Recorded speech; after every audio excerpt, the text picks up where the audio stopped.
What up, guys?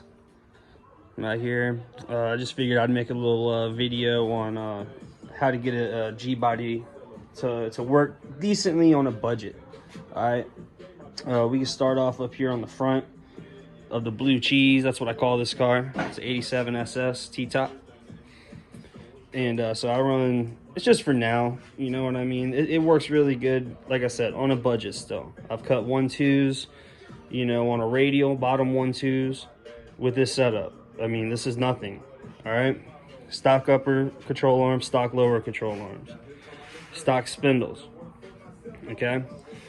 What you want to do, though, is you want to replace your upper control arm, all your bushings for your upper and lower control arms. I have mine replaced with Delrin, which Delrin is the more expensive option, but you can get some polyurethane, or, you know, Energy Suspension has some options.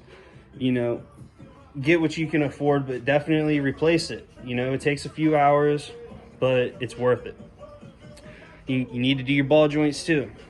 So bottom ball joint, you can do a stock one. Upper ball joint, you want to get a 1-inch extended. What that's going to do is that's going to give you, for the no prep guys, that's going to give you another inch of travel. What it does is it raises your control arm up a little bit, okay? And that lets you extend further down, an inch now. That's a lot, okay? You know, approximately an inch. Say that. I'm not going to, you know, try to put out no bullshit. You can go on my video and look at some, or on my YouTube and look at some of my launches. You can see my car has a decent amount of extension, okay?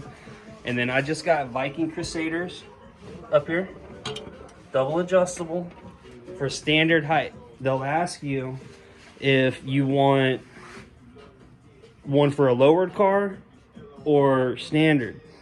You know, always get the standard ones, especially if you're doing no prep. That's going to give you the stroke to have the front end come up. All right, so I still have stock brakes on the front. I recommend upgrading brakes, which I plan on doing that very soon. I recommend a bump steer kit that I don't have. I'm getting that as well, but I have replaced my tie rod ends. Definitely replace your tie rod ends on these old cars, okay? And that's about it for the front. You know, always replace your steering shaft. Get rid of the rag joint on any old car. Get rid of the rag joint. This is like 60 bucks off of Amazon. It's like a Jeep Cherokee shaft. Bolts right on. Okay, so that's it for the front. I mean, like I said, this works good and it's basically stock. Very, very minor modifications. And then always give yourself an alignment after you're done. And these shims right here, you can get them at Harbor Freight. It's hard to see, you know, it's kind of dark in here right now.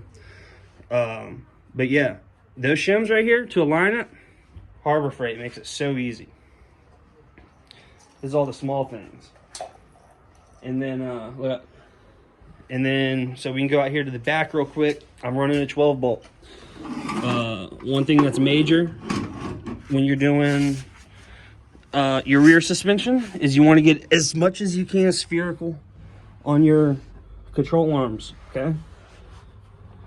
So you can see my control arm all the way over there, and it's hiding behind the fuel line. But I have spherical rod ends everywhere. There you go. You see that one? And up on the top up there. Let me zoom back out. Okay, that's all spherical up there too. It's hard to see. I mean, it's really tight under here. I got stock gas tank in this thing. You know, not a lot of room. I got a bolt-on coilover kit with some strange doubles on the back. It's a very entry-level shock. Nothing crazy. I'm running a 12 bolt, but the same principles will apply to your standard 10 bolt. Or, yeah, 10 bolt. And the 8.5 rear ends, all that stuff. Even a Ford rear end, 8.8. Some people do that. Get the bottom brackets on here. You know, if you have a fab man, get you some brackets for the front. That's huge too. Okay, putting these brackets on the bottom of the rear end introduces anti-squat, giving you some of that upper bar angle. Okay, same for the top. These bottom brackets ain't but like $130 maybe, something like that. Okay. And the same with the top brackets. Those ain't but like $100. So you're talking 250, say 300 bucks to get these brackets on your car. You bolt them in and then weld them. You need to introduce anti-squat into your G-body to make it work. Factory, they don't have much of anything. Get you an anti-roll bar. That's a Team Z. Okay. Anti-roll bar is massive. You always want to have that. You need to introduce that to upper bar angle and short upper bars. That helps for no prep with your geometry and instant center. And you know, you can do your own research on that, or you can subscribe and we can talk about it a little bit. I'm not a super expert, but like I said, I've done a little bit of everything with this car. It's cut good times at the track. It's got good mile per hour, I think, for what it is. And like I said, that's how you hook your G-body up to make it work. Introduce anti-squat in the back and get that front end moving fluidly. So, all right, fellas.